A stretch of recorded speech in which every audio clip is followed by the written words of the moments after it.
Tengok design depan dia, futuristik dia. Alamak. Style mat.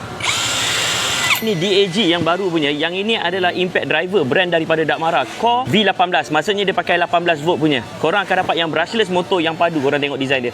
Jom, kotak dia pun dah smart. Ini style lah. Korang tengok Jom kita buka kotak dia ada apa. Korang dapat yang ini special punya. Biasa korang dapat yang color grey. Ini dapat yang color merah punya glove. Korang dapat sekali buku manual. Korang dapat sekali mata lah. Ada dua. Satu screwdriver, satu lagi untuk drill. Padu punya. Lama. Ini dia punya barang mat. Masuk bateri. Korang tengok sendiri.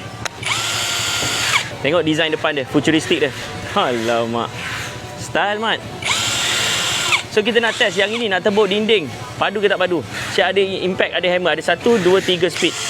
Dengar Ini speed 1, speed 2, speed 3. Ui, style lah. Ini aku rasa sesuai Kalau korang nak panjat dinding, korang nak panjat ceiling, dia ada sekali dengan, kita bagi sekali dengan hook ni. Dia boleh masuk drill bit yang hexagon saja depan Kalau yang bulat tak boleh. Yang ini drill bit hexagon saja. Dah masuk, dah tak tanggal lah. Dia ada lock. Padu, jom try. Kita tebuk.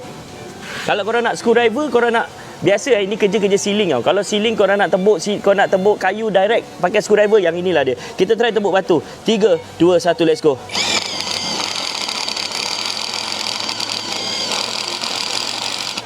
Mak tak ada hal lah mat. Ini brushless punya motor. Korang tengok sendiri, nampak? Padu tak padu? Alah, tercacat macam ni. Jadi kalau korang nak, korang tengok dekat beg kuning. Okey, harga yang ni keras sikit. Korang tengok. Kalau dapat harga CP, harga bawah RM250 bang. Korang terus grab. Aku paling suka lampu dia. Okey, cepat-cepat sebelum stok kita habis. Ciao.